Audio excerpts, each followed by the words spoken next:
ಕಳೆದ ಬಾರಿ 100% ಫಲಿತಾಂಶ ಪಡೆದ ಏಕೈಕ ಶಾಲೆ ಎಂಬ ಕೀರ್ತಿಗೆ ಮೂಡಿಗೆರೆ ನಳಂದ ಸ್ಕೂಲ್ ಪಾತ್ರವಾಗಿತ್ತು. ಜಿಲ್ಲೆಯಲ್ಲಿ 90ಕ್ಕೂ ಅಧಿಕ ಶಾಲೆಗಳಲ್ಲಿ ಕೇವಲ 4 ಶಾಲೆಗಳು ಮಾತ್ರ ಈ ರಿಸಲ್ಟ್ ಪಡೆದು ಹೆಸರು ಗಳಿಸಿದ್ವು. ಜಿಲ್ಲೆಯ 4ರಲ್ಲಿ ಮೂಡಿಗೆರೆಯ ಏಕೈಕ ಶಾಲೆ ಅನ್ನೋದು ನಳಂದ ಶಾಲೆಯ ಹೆಗ್ಗಳಿಕೆ. ಹಾಗಂತ ಈ ಶಾಲೆ ಕೇವಲ ಶೈಕ್ಷಣಿಕ ಸಾಧನೆಯಲ್ಲಿ ಮಾತ್ರ ಟಾಪ್ ಅಲ್ಲ, ಕ್ರೀಡೆ, ಸಾಂಸ್ಕೃತಿಕ ಸೇರಿದಂತೆ ಎಲ್ಲ ವಿಚಾರಗಳಲ್ಲೂ ಟಾಪೇ. ಹಾಗಾಗಿಯೇ ಪೋಷಕರಿಗಾಗಿ ಕ್ರೀಡೆ, ಫನ್ ಫೇರ್ ಸೇರಿದಂತೆ ಕೆಲ ಮನೋರಂಜನಾ ಕಾರ್ಯಕ್ರಮಗಳನ್ನು ಮಕ್ಕಳ ಜೊತೆಗೆ ಅವರ ಪೋಷಕರಿಗೆ ಏರ್ಪಡಿಸಿತ್ತು. ಮಕ್ಕಳ ಜೊತೆಗೆ ಪೋಷಕರು ಕೂಡ ಮಕ್ಕಳಾಗಿ ಹೋದ್ರು, ಮಸ್ತ್ ಎಂಜಾಯ್ ಮಾಡಿದ್ರು. ಹೇಗಿತ್ತು ಗೊತ್ತಾ? ಆ ಝಲಕ್ ಅನ್ನೋದ್ರ ಕಂಪ್ಲೀಟ್ ಡೀಟೇಲ್ಸ್ ಎಲ್ಲಿದೆ.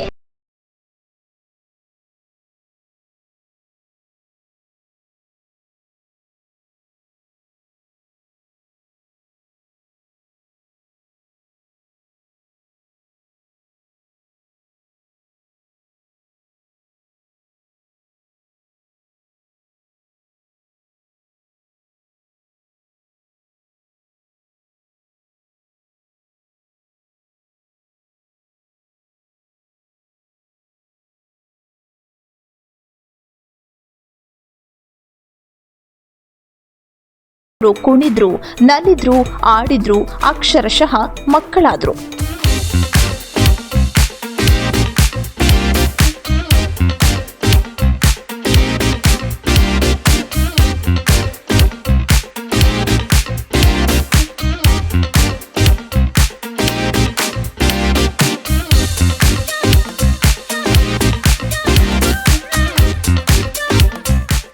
ಹೌದು, ಮತ್ತೆ ಮಕ್ಕಳಾಗೋದು ಒಂದು ರೀತಿಯ ಅದೃಷ್ಟವೇ ಸರಿ. ಯಾಕಂದ್ರೆ ಈಗಿನ ವ್ಯಾವಹಾರಿಕ ಸಾಂಸಾರಿಕ ಜಂಜಾಟದಲ್ಲಿ ಈ ರೀತಿಯ ಮನಸ್ಸಿಗೆ ಖುಷಿ ತಂದ್ಕೊಳ್ಳೋದು ಇದೆಯಲ್ಲ, ಅದೊಂದು ರೀತಿಯ ಸವಾಲೇ ಸರಿ. ನಮಗ್ ಬೇಕು ಅಂದಾಗ ಆ ವಾತಾವರಣವನ್ನ ನಾವು ಸೃಷ್ಟಿ ಮಾಡಿಕೊಳ್ಳೋಕೆ ಸಾಧ್ಯನೇ ಇಲ್ಲ. ಹಾಗಾಗಿಯೇ ನಳಂದ ಶಾಲೆ ಆ ರೀತಿಯ ಒಂದು ಗೋಲ್ಡನ್ ಅವಕಾಶವನ್ನ ಪೋಷಕರಿಗೆ ಒದಗಿಸಿಕೊಟ್ಟಿತ್ತು. ಈ ಸುಂದರ ಕ್ಷಣಗಳನ್ನ ಭರಪೂರವಾಗಿ ಬಳಸಿಕೊಂಡ ಪೋಷಕರ ಸಂತೋಷಕ್ಕೆ ಪಾರವೇ ಇರಲಿಲ್ಲ. ಹೇಗಿತ್ತು ಆ ಕ್ಷಣಗಳು ಅನ್ನೋದನ್ನ ಒಂದು ಮಾತಲ್ಲಿ ಹೇಳೋದಾದ್ರೆ, ಅಕ್ಷರಶಃ ಪೇರೆಂಟ್ಸ್ ತಮಗೆ ವಯಸ್ಸಾಗಿದೆ, ತಾವು ಪೋಷಕರು ಅನ್ನೋದನ್ನೇ ಮರ್ತಿದ್ರು. ಕೇವಲ ಮನೋರಂಜನೆಯಲ್ಲಿ ಮಾತ್ರ ಭಾಗಿಯಾಗಿದ್ದಲ್ಲದೆ ಅನೇಕ ಕ್ರೀಡೆಗಳಲ್ಲಿಯೂ ತಾವು ಭಾಗಿಯಾಗಿ ತಮ್ಮಲ್ಲಿ ಇನ್ನೂ ಕ್ರೀಡೋತ್ಸವ ಕಮ್ಮಿಯಾಗಿಲ್ಲ ಅನ್ನೋದನ್ನ ಸಾಬೀತು ಮಾಡಿದ್ರು. ಒಂದು ಆವರಣಕ್ಕೆ ಬಂದು ತುಂಬ ಖುಷಿ ಆಯಿತು ನನಗೆ. ಯಾಕೆ ಅಂತ ಹೇಳಂದ್ರೆ ಇಲ್ಲಿ ಮಕ್ಕಳುಗಳನ್ನ, ಪೇರೆಂಟ್ಸ್ಗಳನ್ನ ಪ್ರತಿಯೊಬ್ಬರನ್ನು ಗಮನಿಸಿದ್ರೆ ತುಂಬ ಖುಷಿ ಆಗುತ್ತೆ. ಯಾರು ಗೆಲ್ತಾರೋ ಯಾರು ಬಿಡ್ತಾರೋ ಗೊತ್ತಿಲ್ಲ, ಭಾಗವಹಿಸೋದು ಮುಖ್ಯ. ಒಂದು ಎಂಜಾಯ್ ಮಾಡ್ತೀವಿ, ಅದು ತುಂಬ ಖುಷಿ ಆಗುತ್ತೆ. ಮಕ್ಕಳೆಲ್ಲ ಸ್ಟಾಲ್ ಇಟ್ಕೊಂಡಿದ್ದಾರೆ, ಆ ಸ್ಟಾಲ್ಗಳಲ್ಲಿ ಅವ್ರು ವ್ಯಾಪಾರ ಮಾಡೋದು ನೋಡಿದ್ರೆ ತುಂಬ ಖುಷಿ ಆಗುತ್ತೆ. ಮಕ್ಕಳಿಗೆ ಓದೋದ್ರ ಜೊತೆಗೆ ಈ ಥರ ಕಾರ್ಯಕ್ರಮಗಳನ್ನು ಮಾಡೋದ್ರಿಂದ ಮಕ್ಕಳಿಗೆ ಹುಮ್ಮಸ್ಸು ಬರುತ್ತೆ ಓದಲಿಕ್ಕೆ. ನಮ್ಮ ಸ್ಕೂಲ್ ಡೇಸಲ್ಲಿ ಈ ಥರ ಎಲ್ಲ ಇರಲಿಲ್ಲ, ಆದರೆ ಅದನ್ನು ನಾವು ತುಂಬ ಮಿಸ್ ಮಾಡ್ಕೊಳ್ತಿದ್ವಿ. ಇವತ್ತು ಅದನ್ನೆಲ್ಲ ತುಂಬ ಎಂಜಾಯ್ ಮಾಡ್ತಾ ಇದ್ದೀವಿ. ಈ ಸ್ಕೂಲ್ ಬಗ್ಗೆ ಹೇಳಬೇಕು ಅಂದರೆ ಪ್ರತಿ ಒಂದಕ್ಕೂ ಎನ್ಕರೇಜ್ ಮಾಡ್ತಾರೆ, ಮತ್ತು ಅವರಾಗ ಎಲ್ಲದನ್ನೂ ಓದಿಸಿ ಮನೆಗೆ ಕಳಿಸ್ತಾರೆ. ಅದೊಂದು ಖುಷಿ ಇದೆ. ಆಮೇಲೆ ನಾವೇನು ಪೇರೆಂಟ್ಸ್ ಏನು ಹೇಳಿದ್ರು ಅವರು ಅದನ್ನು ತಗೊಂಡು ನಮಗೆ ತುಂಬ ಪ್ರೋತ್ಸಾಹ ಕೊಡ್ತಾರೆ ಎಲ್ಲ ರೀತಿಲೂ. ನನಗೆ ಟೋಟಲಾಗಿ ಈ ಪ್ರೋಗ್ರಾಮ್ನ ನೋಡಿ ತುಂಬ ಖುಷಿ ಆಯಿತು. ಇದು ಪೋಷಕರ ಮಸ್ತಿ ಆದ್ರೆ ವಿದ್ಯಾರ್ಥಿಗಳ ಜೋಶ್ಗೆ ಏನೂ ಕೊರತೆ ಇರಲಿಲ್ಲ. ಆ ರೀತಿಯಾಗಿ ಒಂದಷ್ಟು ಆಟಗಳನ್ನ ವಿದ್ಯಾರ್ಥಿಗಳಿಗೆ ಏರ್ಪಡಿಸಲಾಗಿತ್ತು. ಹಗ್ಗ ಜಗ್ಗಾಟ, ಲಗೋರಿಯಿಂದ ಹಿಡಿದು running race, shot put, volleyball, ಥ್ರೋಬಾಲ್ನಂತಹ ಸ್ಪೋರ್ಟ್ಸ್ನಲ್ಲಿ ಸ್ಟೂಡೆಂಟ್ ಪಾರ್ಟಿಸಿಪೇಟ್ ಮಾಡಿದ್ರು.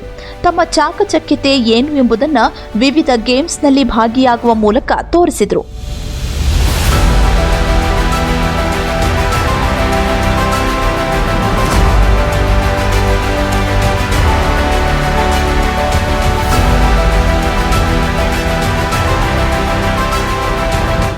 ಇಷ್ಟೇ ಅಲ್ಲ, ವಿದ್ಯಾರ್ಥಿಗಳಿಗೆ ಫುಡ್ ಫೆಸ್ಟ್, ಆಹಾರ ಮೇಳವನ್ನು ಕೂಡ ಆರ್ಗನೈಸ್ ಮಾಡಲಾಗಿತ್ತು. ಬಗೆ ಬಗೆಯ ಆಹಾರ ಪದಾರ್ಥಗಳನ್ನು, ವಿಶೇಷ ಖಾದ್ಯಗಳನ್ನು ತಯಾರಿಸಿದ ಪುಟಾಣಿಗಳು ಅದನ್ನ ಮಾರಾಟ ಮಾಡುವ ಮೂಲಕ ವ್ಯಾಪಾರದಲ್ಲೂ ನಾವು ಎತ್ತಿದ ಕೈ ಅನ್ನೋದನ್ನ ತೋರಿಸಿಕೊಟ್ರು.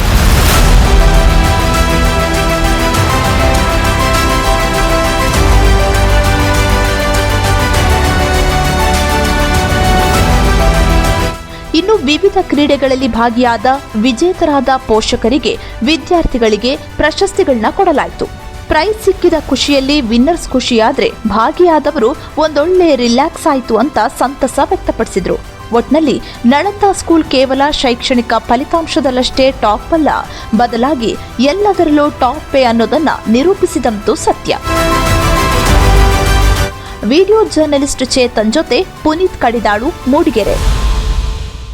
ಇಂತಹ ನೈಜ ಕುತೂಹಲ ಭರಿತ ಸುದ್ದಿಗಳು ನಿಮಗೆ ಸಿಗಬೇಕಂದ್ರೆ ರಾಜ್ಯದ ಪ್ರತಿಷ್ಠಿತ ಜನಪರ ಡಿಜಿಟಲ್ ಸುದ್ದಿ ಮಾಧ್ಯಮ ಪಬ್ಲಿಕ್ ಇಂಪ್ಯಾಕ್ಟ್ ಚಾನಲನ್ನು ಯೂಟ್ಯೂಬ್ನಲ್ಲಿ ಸಬ್ಸ್ಕ್ರೈಬ್ ಮಾಡಿಕೊಳ್ಳಿ. ವಿಡಿಯೋ ಇಷ್ಟವಾದರೆ ಲೈಕ್ ಮಾಡಿ, ನಿಮ್ಮ ಇಷ್ಟದವರಿಗೆ ಶೇರ್ ಮಾಡಿ ನಮ್ಮನ್ನು ಪ್ರೋತ್ಸಾಹಿಸಿ. ಹಾಗೆಯೇ ಫೇಸ್ಬುಕ್ನಲ್ಲಿ ಪಬ್ಲಿಕ್ ಇಂಪ್ಯಾಕ್ಟ್ ಫಾಲೋ ಮಾಡೋದನ್ನು, ಇನ್ಸ್ಟಾದಲ್ಲಿ ಜೊತೆಯಾಗೋದನ್ನು ಮಿಸ್ ಮಾಡಬೇಡಿ.